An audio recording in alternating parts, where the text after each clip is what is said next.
क्या आपने कभी सोचा है कि हमारी जिंदगी की सबसे बड़ी चुनौतियां ही हमें सबसे बड़े सबक सिखाती है? जब हम कठिनाइयों से घिर जाते हैं तो लगता है जैसे हम अकेले हैं, लेकिन सच्चाई यह है कि हर परिस्थिति हमें कुछ सिखाने आती है। आज मैं आपको एक ऐसी प्रेरणादायक कहानी सुनाने जा रहा हूं जो न सिर्फ आपके दिल को छू लेगी, बल्कि आपके सोचने का तरीका भी बदल देगी।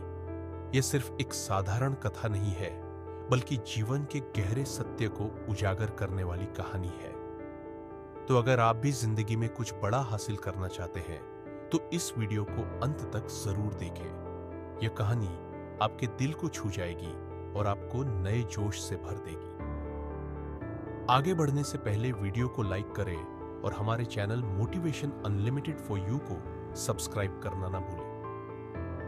एक युवक ने जीवन में सफलता पाने का संकल्प लिया। उसने कठिन परिश्रम किया, आश्रम में वर्षों तक शिक्षा ली और फिर निकला अपनी मंजिल की ओर। लेकिन यह यात्रा आसान नहीं थी। उसने जगह जगह नौकरी की तलाश की, कई प्रयास किए, लेकिन हर बार असफलता ही हाथ लगी।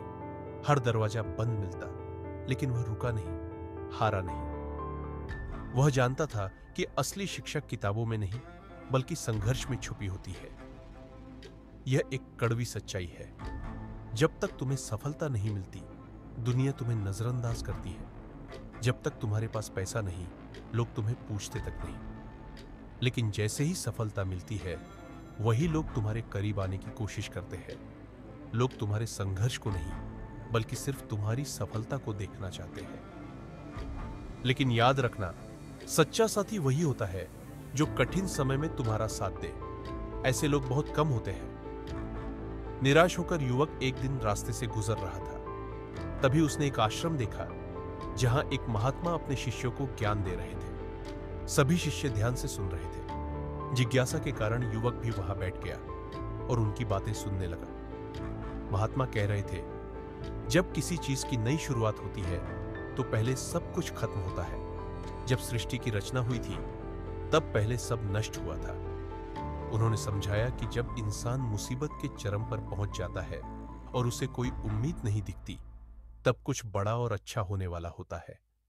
ठीक वैसे ही जैसे लोहे को गलाकर नया आकार दिया जाता है। युवक ने ध्यानपूर्वक महात्मा का उपदेश सुना, लेकिन उसके मन में अपनी समस्याओं को लेकर अब भी असमंजस था। जैसे ही महात्मा ने अपना प्रवचन समाप्त किया, युवक ने उनके पास जाकर अपनी परेशानी साझा की। उसने कहा, गुरुदेव, मैं जीवन में सफलता प्राप्त करना चाहता हूं, लेकिन समझ नहीं पाता कि सही दिशा कौन सी है। कई प्रयासों के बावजूद मैं वह परिणाम नहीं पा सका जिसकी मुझे आशा थी। कृपया मुझे मार्गदर्शन दें। महात्मा ने धैर्यपूर्वक युवक की बात सुनी और उसे सफलता के साथ महत्वपूर्ण सूत्र बताए। सबसे पहला सूत्र था, अपनी प्रतिभा को पहचानो। महात्मा ने युवक से कहा, हर व्यक्ति में कोई न कोई विशिष्ट गुण होता है। ईश्वर ने सभी को अलग अलग क्षमताओं के साथ इस संसार में भेजा है।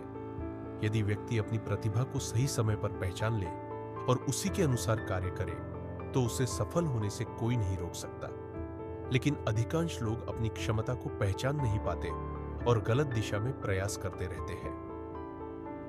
महात्मा ने आगे समझाया, अपने भीतर छिपी प्रतिभा को खोजने के लिए आत्मविश्लेषण करो। यह देखो कि किन कार्यों में तुम्हें आनंद आता है, किन कार्यों में तुम स्वाभाविक रूप से अच्छे हो और लोग किन चीजों के लिए तुम्हारी सराहना करते हैं। जब तुम्हें यह समझ में आ जाएगा कि तुम्हारी असली ताकत क्या है, तो तुम उसी दिशा में आगे बढ़ सकते हो और सफलता तुम्हारे कदम चूमेगी। युवक ने यह सुनकर सिर हिलाया और महसूस किया कि वह वास्तव में बिना अपनी प्रतिभा पहचाने ही सफलता की दौड़ में भागने की कोशिश कर रहा था। अब वह महात्मा से अगला सूत्र सुनने के लिए उत्सुक हो गया। महात्मा ने युवक को सफलता का दूसरा महत्वपूर्ण सूत्र समझाते हुए कहा, जल्दी उठने की आदत डालो। उन्होंने कहा, यदि तुम जीवन में आगे बढ़ना चाहते हो, तो अपने दिन की शुरुआत समय पर करना बेहद जरूरी है। जो लोग सुबह जल्दी उठते हैं, वे न केवल अधिक कार्य कर पाते हैं, बल्कि मानसिक रूप से भी अधिक सतर्क और ऊर्जावान रहते हैं। सुबह का समय सबसे शुद्ध और शांतिपूर्ण होता है। जब व्यक्ति अपने विचारों को केंद्रित कर सकता है और अपने लक्ष्यों पर ध्यान दे सकता है। युवक ने जिज्ञासु स्वर में पूछा, गुरुदेव, लेकिन जल्दी उठने से सफलता कैसे प्राप्त होती है? महात्मा मुस्कुराए और बोले, समय ही सबसे बड़ा धन है। जो लोग देर से उठते हैं वे अनमने ढंग से दिन की शुरुआत करते हैं। उनका अधिकतर समय आलस्य और अव्यवस्था में चला जाता है। लेकिन जो व्यक्ति सूर्योदय से पहले उठता है वह अतिरिक्त समय का सदुपयोग कर सकता है।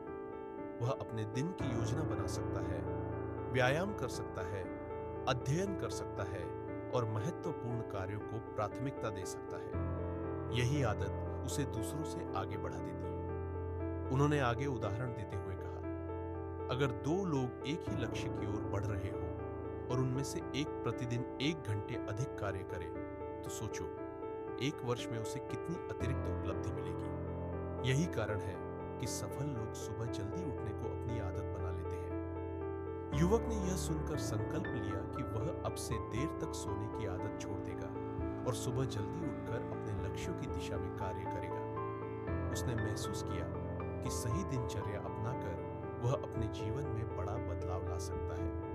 अब वह महात्मा से तीसरा सूत्र सुनने के लिए उत्सुक था। महात्मा ने युवक को सफलता का तीसरा महत्वपूर्ण सूत्र समझाया, विचार शक्ति का उपयोग करो। उन्होंने गंभीर स्वर में कहा, तुम्हारे विचारों में अपार शक्ति होती है। जो कुछ तुम अपने मन में गहराई से सोचते और महसूस करते हो वह वास्तव में तुम्हारे जीवन में घटित होने लगता है। इसलिए यह बहुत आवश्यक है कि तुम अपने विचारों को सही दिशा में केंद्रित करो और हमेशा सकारात्मक सोचो। युवक ने उत्सुकतापूर्वक पूछा, गुरुदेव, क्या मात्र सोचने से ही कुछ प्राप्त किया जा सकता है? महात्मा मुस्कुराए और बोले, हां, लेकिन यह केवल साधारण सोचना नहीं है। इसे आकर्षण का नियम कहते हैं। जब तुम किसी लक्ष्य को पाने की सच्ची इच्छा रखते हो और मन, वचन तथा कर्म से यह महसूस करते हो कि वह तुम्हें प्राप्त हो चुका है, तो ब्रह्मांड की ऊर्जा तुम्हारी सोच को वास्तविकता में बदलने लगती है। उन्होंने आगे समझाया, मान लो तुम एक सफल व्यापारी बनना चाहते हो। यदि तुम हमेशा यह सोचो कि तुम्हें असफलता मिलेगी, प्रतिस्पर्धा बहुत कठिन है और तुम इस कार्य में सफल नहीं हो सकते, तो तुम्हारे विचार तुम्हारे ही खिलाफ काम करने लगेंगे। लेकिन यदि तुम हर दिन स्वयं को यह विश्वास दिलाओ कि तुम एक सफल व्यापारी हो, तुम अपने व्यवसाय को आगे बढ़ा सकते हो और तुम में वह क्षमता है, तो तुम्हारा दिमाग उसी दिशा में कार्य करने लगेगा। यह तुम्हें सही अवसरों की ओर ले जाएगा और धीरे धीरे तुम्हारी सोच साकार होने लगेगी। महात्मा ने एक और उदाहरण दिया, यदि तुम किसी परीक्षा में अच्छे अंक लाना चाहते हो तो केवल पढ़ाई करना ही पर्याप्त नहीं है। तुम्हें यह भी विश्वास होना चाहिए कि तुम अच्छा करोगे।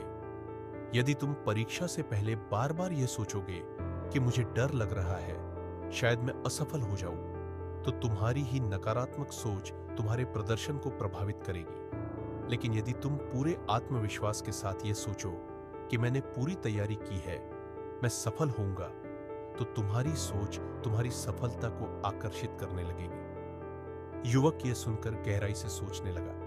उसे महसूस हुआ कि वह अब तक कई बार नकारात्मक सोच में उलझा रहा है, जिससे उसकी ऊर्जा व्यर्थ चली जाती थी। उसने निश्चय किया कि अब से वह अपने विचारों को सकारात्मक दिशा में केंद्रित करेगा और अपनी इच्छाओं को पूरे मन से महसूस करेगा। अब वह महात्मा से चौथा सूत्र सुनने के लिए उत्सुक था। महात्मा ने युवक को सफलता का चौथा महत्वपूर्ण सूत्र समझाया, सकारात्मक सोच रखो। महात्मा ने कहा, तुम्हारे विचार तुम्हारे भविष्य का निर्माण करते हैं। यदि तुम हमेशा नकारात्मक सोचते रहोगे तो तुम्हारे आसपास भी नकारात्मकता बढ़ती जाएगी और सफलता तुमसे दूर होती जाएगी। लेकिन यदि तुम हर परिस्थिति में सकारात्मक सोच रखोगे तो कठिनाइयां भी अवसर में बदल जाएंगी। युवक ने चिंतित स्वर में पूछा, गुरुदेव, लेकिन जब हालात विपरीत हो, जब असफलता मिले या लोग मेरा मजाक उड़ाए, तब सकारात्मक रहना कैसे संभव है? महात्मा मुस्कुराए और बोले, यही तो असली परीक्षा होती है। सफल व्यक्ति वही होता है जो विपरीत परिस्थितियों में भी अपनी सोच को सकारात्मक बनाए रखता है। हर कठिनाई के पीछे कोई न कोई सीख छिपी होती है। यदि तुम समस्याओं पर रोते रहोगे तो वे और बड़ी लगने लगेंगी, लेकिन यदि तुम उन्हें एक नए नजरिए से देखोगे तो तुम्हें समाधान भी नजर आने लगेगा। नकारात्मकता से बचो। महात्मा ने समझाया, बहुत से लोग दूसरों की बुराइयां करने, उन्हें गिराने और आलोचना करने में अपना समय नष्ट कर देते हैं। वे सोचते हैं कि दूसरों को नीचे गिराकर वे खुद ऊपर उठ जाएंगे, लेकिन यह उनकी सबसे बड़ी भूल होती है। जो व्यक्ति अपना ध्यान दूसरों की गलतियां निकालने में लगाता है वह अपनी सफलता के मार्ग से भटक जाता है। उन्होंने एक उदाहरण दिया, अगर कोई किसान अपने खेत में अच्छे बीज न बोए और सिर्फ इस पर ध्यान दे कि पड़ोसी के खेत में क्या हो रहा है, तो क्या वह अच्छी फसल उगा पाएगा? नहीं, क्योंकि उसकी ऊर्जा गलत दिशा में जा रही है। ठीक इसी तरह यदि तुम दूसरों की असफलताओं पर ध्यान देने के बजाय अपने लक्ष्य पर ध्यान केंद्रित करोगे तो तुम निश्चित रूप से आगे बढ़ोगे। सकारात्मक सोच से सफलता। महात्मा ने आगे कहा, सकारात्मक सोच रखने का अर्थ यह नहीं है कि तुम समस्याओं को अनदेखा करो। इसका अर्थ यह है कि तुम हर समस्या में समाधान खोजने की आदत डालो। जब तुम खुद पर विश्वास रखोगे और यह मानोगे कि हर कठिनाई का हल है, तो तुम्हारे मन में नया आत्मविश्वास जन्म लेगा। यही आत्मविश्वास तुम्हें सफल बनाएगा। युवक ने यह सुनकर गहराई से विचार किया। उसे एहसास हुआ कि वह अक्सर नकारात्मकता में उलझ जाता था और दूसरों की आलोचना करने में समय गंवा देता था। उसने निश्चय किया कि अब से वह सिर्फ अपने लक्ष्य पर ध्यान देगा और हर परिस्थिति में सकारात्मक सोच बनाए रखेगा। अब वह महात्मा से 5वां सूत्र सुनने के लिए तैयार था। महात्मा ने युवक को सफलता का 5वां महत्वपूर्ण सूत्र समझाया, अपनी योजनाएं गुप्त रखो। महात्मा ने गंभीर स्वर में कहा, यदि तुम किसी बड़े लक्ष्य को हासिल करना चाहते हो तो अपनी योजनाओं को जब तक संभव हो गुप्त रखो। जब तक सफलता न मिल जाए तब तक अपने विचारों और रणनीतियों को अनावश्यक रूप से दूसरों से साझा करने से बचो। युवक ने आश्चर्य से पूछा, गुरुदेव, लेकिन क्या अपनी योजनाएं दूसरों को बताने से कोई नुकसान होता है? कभी कभी हमें सलाह की जरूरत होती है और लोग मदद भी तो कर सकते हैं। महात्मा मुस्कुराए और बोले, बिल्कुल, सही व्यक्ति से सलाह लेना जरूरी है, लेकिन सभी से अपनी योजनाएं साझा करना बुद्धिमानी नहीं है। जब तुम अपने विचारों को सबके सामने रख देते हो तो कुछ लोग तुम्हें प्रोत्साहित करेंगे, लेकिन अधिकतर लोग तुम्हें हतोत्साहित करने की कोशिश करेंगे। वे तुम्हारी क्षमताओं पर संदेह करेंगे, तुम्हारी आलोचना करेंगे और तुम्हारे आत्मविश्वास को कमजोर करने का प्रयास करेंगे। लोग क्यों हतोत्साहित करते हैं? महात्मा ने आगे समझाया, हर व्यक्ति तुम्हारी सफलता नहीं देखना चाहता। कुछ लोग जलन या नकारात्मकता के कारण तुम्हारे सपनों को तोड़ने की कोशिश करेंगे। वे तुम्हें यह महसूस कराएंगे कि तुम्हारा लक्ष्य बहुत कठिन है या यह तुम्हारे बस की बात नहीं है। यदि तुम उनकी बातों में आ गए तो तुम्हारा आत्मविश्वास डगमगा सकता है और तुम अपने लक्ष्य से भटक सकते हो। उन्होंने एक उदाहरण दिया, मान लो कि तुम एक नया व्यापार शुरू करना चाहते हो।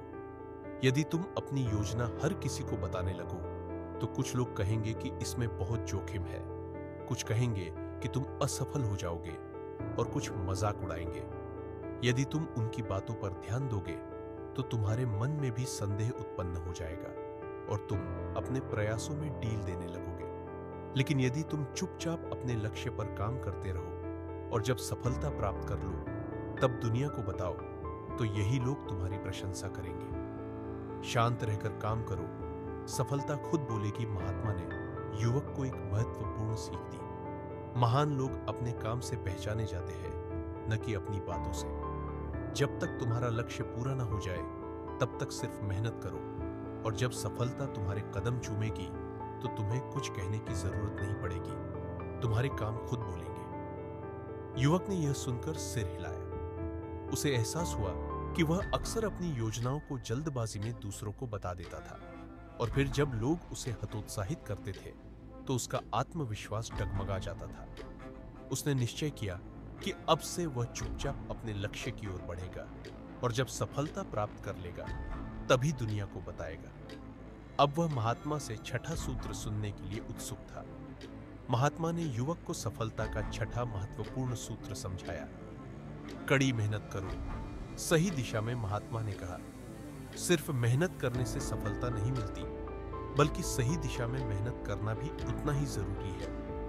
कई लोग दिन रात परिश्रम करते हैं, लेकिन यदि वे गलत दिशा में प्रयास कर रहे हों तो उनकी मेहनत व्यर्थ चली जाती है। इसलिए मेहनत से पहले यह समझना जरूरी है कि तुम्हारा लक्ष्य क्या है और उसे पाने का सही तरीका क्या है। युवक ने उत्सुकता पूर्वक पूछा, गुरुदेव, मेहनत तो मैं भी करता हूं, लेकिन कई बार उसके बावजूद सफलता नहीं मिलती। इसका कारण क्या है? महात्मा मुस्कुराए और बोले, यह तभी होता है जब या तो मेहनत पर्याप्त नहीं होती या फिर उसकी दिशा गलत होती है। कई लोग बिना सोचे समझे काम में लग जाते हैं और सोचते हैं कि कड़ी मेहनत से वे सफल हो जाएंगे, लेकिन यदि उनकी रणनीति गलत हो तो वे अपने लक्ष्य तक नहीं पहुंच पाते। सही दिशा में मेहनत क्यों जरूरी है? महात्मा ने समझाया, मान लो कि किसी को समुद्र पार करना है। यदि वह नाव चलाने में बहुत मेहनत करे लेकिन गलत दिशा में जाए तो क्या वह अपने गंतव्य तक पहुंच पाएगा? नहीं। इसी तरह यदि तुम बिना सही योजना बनाए केवल कठिन परिश्रम करते रहोगे तो तुम्हारा समय और ऊर्जा दोनों बर्बाद हो जाएंगे। उन्होंने आगे कहा, सही दिशा में मेहनत करने का मतलब है कि पहले अपने लक्ष्य को स्पष्ट रूप से समझो, फिर यह तय करो कि उसे पाने के लिए कौन सी रणनीति सबसे प्रभावी होगी। इसके बाद उस योजना पर पूरी लगन और मेहनत से काम करो। जब तुम मेहनत और सही दिशा को जोड़ दोगे तब सफलता निश्चित हो जाएगी। सही रणनीति कैसे बनाएं? महात्मा ने युवक को रणनीति बनाने के कुछ उपाय बताए। लक्ष्य को स्पष्ट करो। यह जानो कि तुम्हें वास्तव में क्या पाना है। जानकारी और ज्ञान प्राप्त करो। अपने क्षेत्र से जुड़ी सही जानकारी लो और दूसरों के अनुभवों से सीखो। योजना बनाओ। यह तय करो कि लक्ष्य तक पहुंचने के लिए कौन से कदम उठाने हैं। अलग अलग तरीकों का विश्लेषण करो। कौन सा तरीका सबसे अच्छा काम करेगा, इसे समझो। अनुशासन और धैर्य रखो। केवल 1 या 2 दिन मेहनत करने से कुछ नहीं होगा। लगातार प्रयास करो। परिश्रम। सही दिशा वास सफलता। महात्मा ने अंत में कहा, यदि कोई केवल मेहनत करता है लेकिन सही दिशा में नहीं बढ़ता तो वह थक जाएगा लेकिन लक्ष्य तक नहीं पहुंच पाएगा। और यदि कोई सही दिशा में है लेकिन मेहनत नहीं करता तो वह आगे नहीं बढ़ेगा। सफलता उन्हीं को मिलती है जो सही दिशा में निरंतर कड़ी मेहनत करते हैं। युवक ने यह सुनकर महसूस किया कि वह अब तक केवल मेहनत कर रहा था, लेकिन उसके प्रयासों की कोई स्पष्ट दिशा नहीं थी। उसने निश्चय किया कि अब वह अपने लक्ष्य को स्पष्ट रूप से परिभाषित करेगा, सही रणनीति बनाएगा और पूरी ऊर्जा के साथ उस पर काम करेगा। अब वह महात्मा से अंतिम और सबसे महत्वपूर्ण सूत्र सुनने के लिए तैयार था। महात्मा ने युवक को सफलता का 7वां और अंतिम महत्वपूर्ण सूत्र बताया, योग और ध्यान को अपनाओ। महात्मा ने कहा, सफलता केवल बाहरी परिश्रम से नहीं मिलती, बल्कि मानसिक शांति और आत्म संयम भी उतने ही जरूरी है। जब तक तुम्हारा मन शांत और केंद्रित नहीं होगा, तब तक तुम अपने लक्ष्य गुरुदेव, योग और ध्यान का सफलता से क्या संबंध है?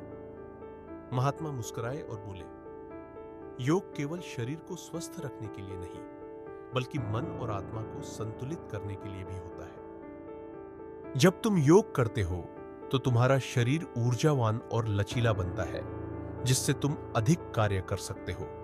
और जब तुम ध्यान करते हो तो तुम्हारे विचारों की गति नियंत्रित होती है, जिससे तुम सही निर्णय लेने में सक्षम होते हो।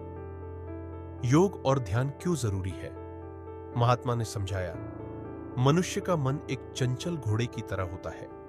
यदि इसे नियंत्रित नहीं किया जाए तो यह इधर उधर भटकता रहेगा और तुम्हें अपने लक्ष्य से भटका देगा। ध्यान इस घोड़े की लगाम पकड़ने का काम करता है। यदि तुम्हारा मन शांत और केंद्रित होगा तो तुम अधिक एकाग्रता से काम कर सकोगे और सही निर्णय ले पाओगे। योग और ध्यान के लाभ: मानसिक शांति। ध्यान से मन में संतुलन बना रहता है, जिससे चिंता और तनाव कम होते हैं। बेहतर निर्णय क्षमता। एक शांत और केंद्रित मन सही और तर्क संगत निर्णय ले सकता है। शारीरिक ऊर्जा। योग से शरीर मजबूत और लचीला बनता है, जिससे तुम अधिक परिश्रम कर सकते हो। ध्यान केंद्रित करने की शक्ति। जब मन स्थिर होगा तो किसी भी कार्य में ध्यान लगाना आसान होगा। नकारात्मक विचारों से मुक्ति ध्यान से अवांछित और निराशाजनक विचारों को हटाकर सकारात्मकता बढ़ाई जा सकती है। महात्मा ने युवक से कहा, यदि तुम प्रतिदिन केवल कुछ मिनट योग और ध्यान के लिए निकालोगे तो तुम्हारे भीतर एक नई ऊर्जा और आत्मविश्वास आएगा। यह ऊर्जा तुम्हें हर परिस्थिति में शांत और मजबूत बनाए रखेगी। युवक ने यह सुनकर निश्चय किया कि वह योग और ध्यान को अपने जीवन का हिस्सा बनाएगा। उसने महसूस किया कि सफलता के लिए केवल बाहरी मेहनत ही नहीं, बल्कि आंतरिक स्थिरता और एकाग्रता भी जरूरी है। अब युवक पूरी तरह तैयार था। उसने महात्मा को प्रणाम किया और उनके दिए गए 7 सूत्रों को अपनाने का संकल्प लिया। महात्मा ने आशीर्वाद देते हुए कहा, यदि तुम इन 7 सूत्रों को अपने जीवन में उतार लोगे तो सफलता तुम्हारे कदम चूमेगी। अब जाओ, अपने लक्ष्य की ओर बढ़ो और अपने जीवन को सार्थक बनाओ। युवक महात्मा के ज्ञान से प्रेरित होकर नए जोश और आत्मविश्वास के साथ अपने जीवन की राह पर आगे बढ़ गया। महात्मा की बातें सुनने के बाद युवक ने सोचना शुरू किया कि वह किस चीज में माहिर है। 15 दिन तक गहराई से विचार करने के बाद उसे एहसास हुआ कि वह तलवारबाजी में कुशल है। उसने कठोर अभ्यास किया और एक प्रसिद्ध तलवारबाज बन गया। एक दिन पड़ोसी देश के राजा ने उसे सेना में शामिल होने का निमंत्रण दिया। उसने खुशी खुशी प्रस्ताव स्वीकार किया और सेना में भर्ती हो गया। अब वह अपने परिवार की अच्छी तरह देखभाल कर सकता था।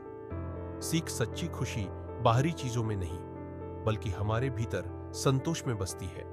इच्छाएं असीमित होती है, लेकिन जब हम जो हमारे पास है उसमें संतुष्ट रहना सीख जाते हैं, तभी वास्तविक शांति और आनंद मिलता है। जीवन में संतोष ही सबसे बड़ा धन है। अगर आपको यह कहानी पसंद आई हो और आपने इससे कुछ सीखा हो तो इसे अपने दोस्तों के साथ साझा करें और कमेंट में जय श्री राम लिखें। हमें सपोर्ट करने के लिए चैनल को सब्सक्राइब करें और अगली प्रेरणादायक कहानी में फिर मिलते हैं। तब तक अपना ख्याल रखें। धन्यवाद।